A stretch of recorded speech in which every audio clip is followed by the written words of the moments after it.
One day, I came home to find my room completely empty. What the heck is going on? Behind me, I heard a triumphant voice from my sister-in-law. Childless, unproductive old woman like you can do nothing but stand in my way. Get out. Sister-in-law was trying to move me out and take over my parents' house. I was single. That is ridiculous. I'll thoroughly investigate your wicked scheme. My name is Catherine. I'm a single 40-year-old office worker. It's not that I've never met someone good, but for various reasons, I ended up never getting married. Sometimes I feel lonely, but, well, that's life. I've reached the age where I can accept that marriage isn't everything. Being single is indeed carefree. Plus, there's a matter of taking care of my parents. I have one older brother, but he lives far away from our parents' home. My brother left our hometown to pursue his career, and since our father passed away 3 years ago, my mother had to live by herself. Living not too far from my parents' home, I became concerned about my elderly mother and decided to take the plunge and live with her. Now it's just the two of us, two women, enjoying our peaceful days. However, my mother, whose mind is still sharp, broke her leg a year ago and has become disabled. She has difficulty walking with a cane, and she mostly moves around by car or wheelchair. She's somewhat disabled in the house as well, and has become in need of care. Because I am single and able to live with her, she has been taken care of. If I were married and living elsewhere or living far away, it would have been quite difficult, so I guess it's been all right that I'm still single. Yeah. That said, while I'm content with my life, there's someone who's not happy about it. My sister-in-law. My brother married a woman who is much younger than him. So even though she is a sister-in-law, she is younger than me in her early 30s. A young sister-in-law. My brother's family lives far away, but they come home for the holidays like Christmas and summer vacation. However, for some reason, every time they visit, the sister-in-law is harsh towards me. This past Christmas, when my brother's family came to visit us, the sister-in-law came over and whispered in my ear, "Catherine, still mooching off your parents, I see." What? No, I'm not exactly mooching off them. Living at your parents' home at 40 years old and being single, if that's not a parasite, I don't know what is. Is that so? Yes, I'm raising 3 children, you know. Do you get what I mean? What do you mean? The population of our state is decreasing, isn't it? Our family is contributing to the population increase. Singles like you are truly harmful. Harmful? Do you enjoy decreasing the population? Is there any point in being born if you're going to be single for life? She goes that far. At least have a child or something. What she said struck a chord within me. Although I am single due to various reasons, there was a man I wanted to marry. But there was a bit of a problem with my body. Simply put, I can't have children. He asked me to be in a relationship with him, and since he had an intent for the future together from the beginning, I laid out everything on the table for him since day one. He said, "I just want to be with you, even if we don't have kids. As long as we're together, I'll be happy." So I agreed to date him, but marriage turned out to be more than just the two of us. The trials and dramas we went through ultimately led me to stay single. The appalling words of my sister-in-law left me speechless. And yet, she had the audacity to take advantage of me financially. We have 3 kids, you know. Be fair with your Christmas gifts. We expect them to be generous. We expect you to gift us some money as a kindergarten enrollment celebration, and it's gonna be at least for $1,000. You're not so poor that you can't afford that, right, Auntie? Don't you want to provide a proper education for the kids? Oh, right, you don't have any kids, so you wouldn't understand. But I let you have the joy of raising our kids, so pay for their extracurricular activities. It's like she thinks if she uses the kids as an excuse, she can get away with more money. Sure, I'll give gifts for occasions, but I don't understand why I have to bear with her tisk-tisking after she checks the amount of money in the envelope on the spot. And why should I be the one to pay for their extracurricular activities? When I bring it up to my mom or my brother, they make incredulous faces, unable to believe such audacity of my sister-in-law because they haven't seen it. That's right, she only ever behaves this way when it's just the two of us. She's pretty slick. This past New Year's holiday, she immediately opened the New Year's gifts I gave to my nephew and niece. It was while my brother was out of the room, having stepped away for a moment to help my mom with something. She spat out, "Huh? This is it? This paltry sum is your gift? Just how poor are you, you stingy bitch? It's another comment that my mom and brother find hard to believe, so I'm thinking I should start recording her. However, there would be such negative repercussions on the family relationships if I keep tattling on, so I can't say much. After all, my mom has 3 adorable grandkids. If my complaints lead to my sister-in-law refusing to visit, my mom would be deprived of seeing her grandchildren. That would be too sad for my mom, so I just need to be quiet. If I can just dismiss her harsh remarks, everything will settle down. That's what I thought, until the situation completely changed one day. It was a weekday when my sister came over. It was during the week, so my brother was at work and I was working from home. My mom was at a senior daycare center. The kids were at the daycare and they were going to their maternal grandparents straight after. My sister-in-law was visiting me alone. I was wondering why she was here on such an unusual day. Then she got right down to business. You know, I've been thinking that we should move in here. Excuse me? Talk about a bolt from the blue. What on earth is she trying to say? You mean move in? That's what I said. We've been thinking of moving in here. Who's we? Our family. Where exactly? Don't make me repeat myself. Into this house. Why? Because I'm pregnant with our 4th child. What? In my brother's family, they already have 3 kids. The oldest is in early elementary school, the middle one is a kindergartner, and the youngest just started preschool. Even though they already have 3 kids, they're having a 4th. I can't help but be impressed. However, they currently live near the sister-in-law's parents' house, so they probably get help with the kids like today. If so, what's the advantage of moving over here? John's gonna be transferred here, that's why. John is my brother. Oh, I remember my brother mentioning something like that. Apparently a branch office is going to open here in our hometown. Who wants to go to the branch office? Me. Apparently he volunteered for the position quite willingly. I wonder why the personnel decisions can be made so casually. Is it okay with you, sis? I mean, wouldn't it be better to stay closer to your parents' place? My parents are still working, so I really can't rely on them too much. They start to frown if I ask too often, saying stuff like, ask your husband first, or don't make children assuming you can depend on your parents. It'd be hard to mention that we were having a 4th, right? That's your business. How would I know? I can understand her parents' perspective. According to my brother, when he comes home from work, he does the cleaning, the laundry, and even prepares dinner. My sister-in-law confirmed that that is true. Even though he must be tired from work, my brother has always been very considerate of his wife, and has helped as much as possible. It could be because of this that my brother seemed tired whenever I saw him from time to time. Still, isn't having another child a bit too reckless? Yet, life is a gift. It's a happy event, and I have no intention of saying, why not just stop having kids? But why are they planning on moving in with us? I must have looked puzzled. My sister-in-law continued. It's a hassle to deal with my parents, and where we live now is just too remote from everything and too inconvenient. So instead of letting John live and work by himself here, we thought it would be nice for all of us to move in. Well, there are a lot of daycares for kids here, right? So, Catherine, could you please move out soon? Excuse me? Once again, I'm taken aback. What the heck is my sister-in-law saying, for God's sake? As far as moving in, let's discuss that with my mother and brother, but why should I be the one to move out?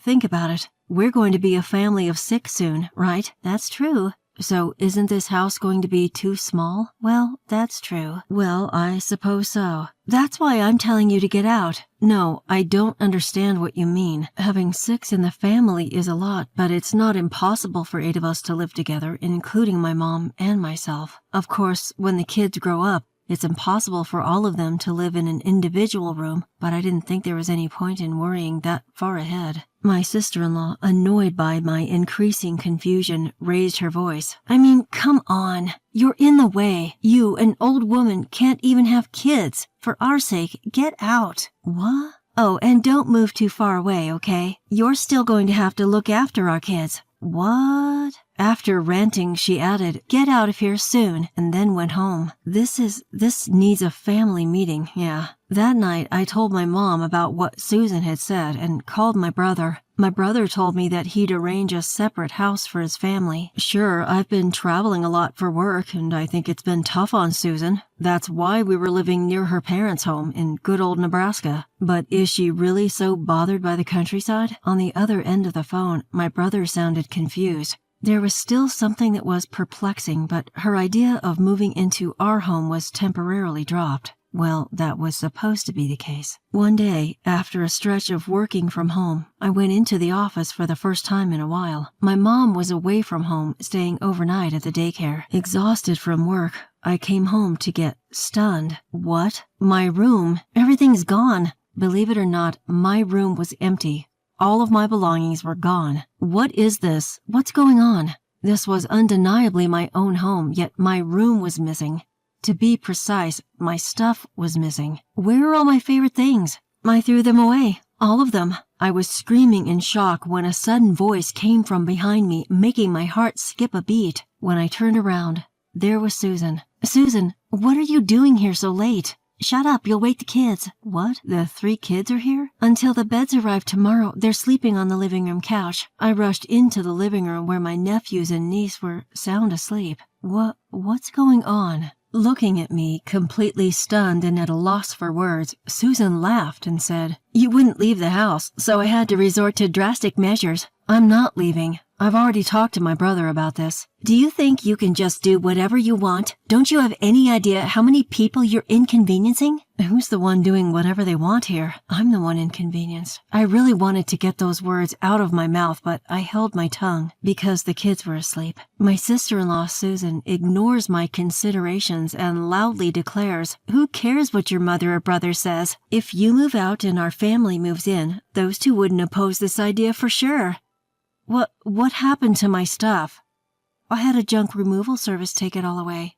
No way. Did she really throw out all of my precious things, including my photo albums? This is unbelievable. Come on, if you understand, then get out. Wait, no arguing. I tried to resist, but she's younger and stronger than me. Overpowered, I was thrown out of the house, right there. It was at night, and making a fuss wouldn't do me any good. She ignored the doorbells and the phone calls as well. With no other choice, I spent the night at a no-frills hotel. The next day, I took a day off from work and rushed home. As I was about to unlock the door and enter the house, Susan came out faster. "Oh, Susan, I tried to contact my brother but couldn't reach him. Let's talk anyway. My husband is on a long business trip abroad. The time difference makes it hard to get in touch with him, you know. I was about to leave, so make sure you look after my kids."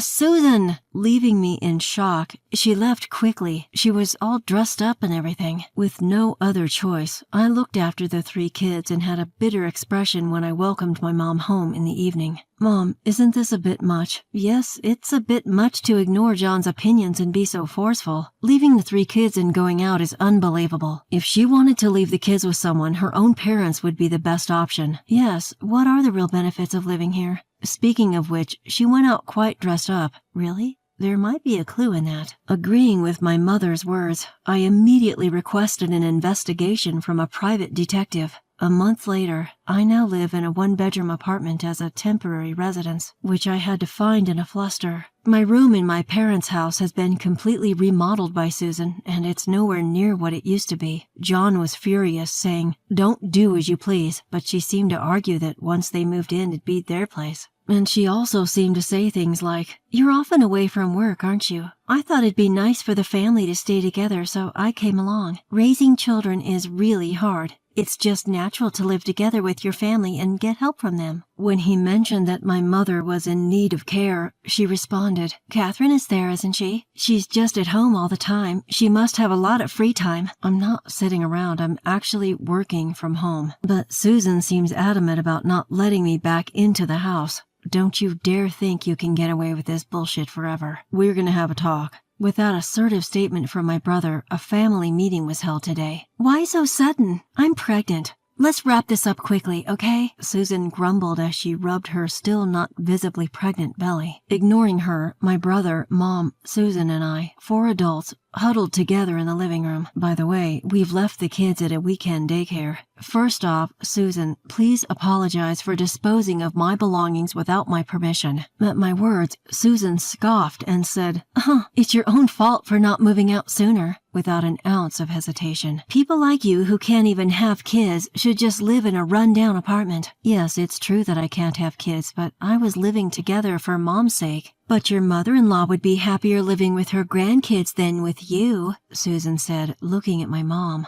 My mom replied, of course I'd be happy to live with my grandkids, but hearing this, Susan smirked triumphantly. See? Did you hear that? It's much more meaningful for us to live together than an unproductive person like you. But, ignoring Susan's words, Mom continued, if they were my real grandchildren. Huh? Susan was dumbfounded, not understanding my mom's words. At that moment, my brother presented a large envelope. What is this? The result of your affair investigation. My brother responded calmly. Huh? Susan seemed surprised and stared at my brother, who continued speaking, unflustered. You thought we wouldn't find out, didn't you? What are you talking about? I didn't cheat on you. Really? So these pictures are photoshopped, huh? In response to Susan's denial, my brother spread several pictures on the table. In them, wait, no. There were photos of Susan flirting with a guy. I thought it was strange when you forced us to move away from our parents who help with the kids to move in here. But the city is more convenient, isn't it? But you're not even using any childcare services and pushing the childcare onto Catherine, aren't you? Well, I need a break too.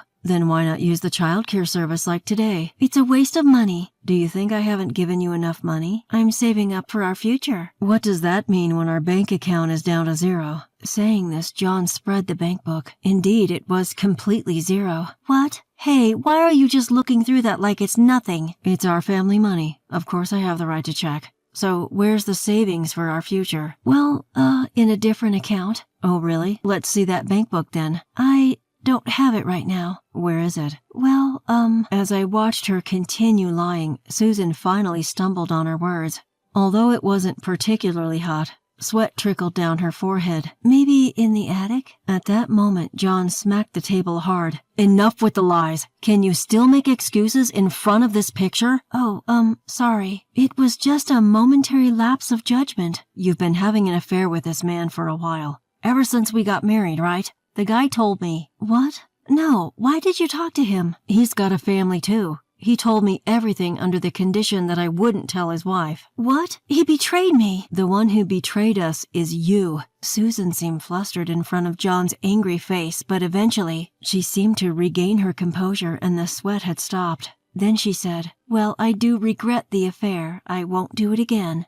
Of course not. But I think it's better not to divorce. It's better for the kids to be with their mother, and more importantly, I'm carrying a new life in my womb. You don't want to be apart from the child, do you? Looking at me, Susan continued.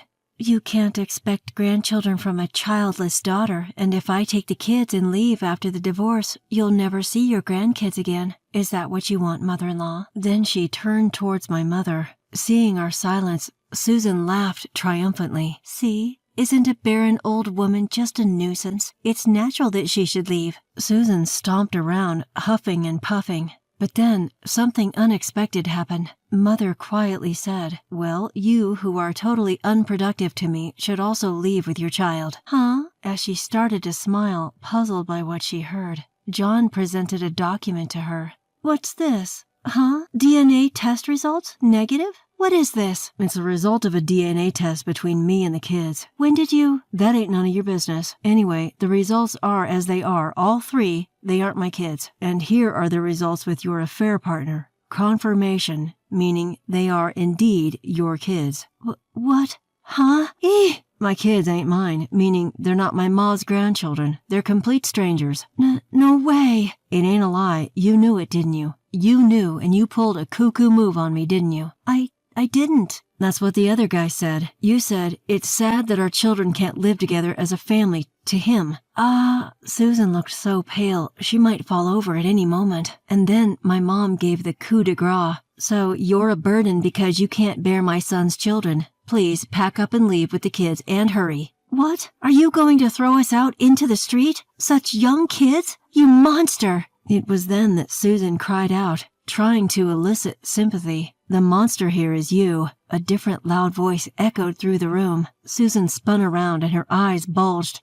"Dad? Why are you here? And Mom too?" Yes, there stood Susan's real parents. They've agreed to take all the children once I explain the situation. "You stupid daughter! Can there be a more disgraceful story as a parent?" I'm sorry." Apparently, Susan can't hold her ground against her father. Her face turned blue as she sobbed. "John, and to his mother, and Catherine, I'm really sorry for my stupid daughter. We'll definitely make her pay for the damages." Damages? Wait a minute. I can't afford that. Are you going to pay for me, Dad? "No way. I'll front you, but you're paying me back even if it takes you a lifetime." So her father took Susan, who was seriously on the brink of tears, away without waiting for a reply.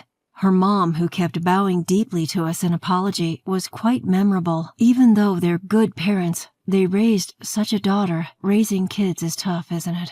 I found myself musing about this in a rather carefree way. Then afterward, my brother John ended up getting a divorce without a hitch. The money for the alimony and what she had splurged on her infidelity was apparently paid off all at once by her parents. The kids were taken back to their grandparents' home. They had often been left there before, so it seems they're growing up just fine without any confusion. The kids didn't do anything wrong. John, who had always thought they were his real children, said this with a touch of sadness. There's no way you can accept it when you're suddenly told they're not yours. I'm hoping that one day John's emotional wounds will heal. 3 years later, John found a good match and had his real child. But that's another story. As for my brother's ex-wife, Susan, she gave birth to her 4th child, and sure enough, when she tested it for peace of mind, it wasn't John's child. Under strict supervision of her parents, she seems to have been working like mad from morning till night for a while. But she seemed to continue her relationship with her lover undeterred. In the end, her affair was also exposed to her lover's wife. After the huge fight, more alimony was incurred, and it seems she was kicked out of the house by her parents. No one knows what became of her after that. As for me, I'm living peaceful days while taking care of my mom, same as always. In fact, the personal items she disposed of were all retrieved on the same day by contacting the waste disposal company. On such a peaceful day, a familiar face appeared before me. It's been a while. The person smiling before me was the guy I once thought of marrying. "I couldn't forget about you, and I have been single all this time. Even my parents finally gave in. They have a rather selfish reason. My brother got married and had a child. They told me I could do as I please about marriage. Caught off guard, he presented me with a ring. It may be too late, but I can't think of anyone but you. I want to help you take care of your mother, so could you please marry me?" Unable to hold back, my face crumpled in tears. Without hesitation, I jumped into his arms, where he held me with a gentle smile.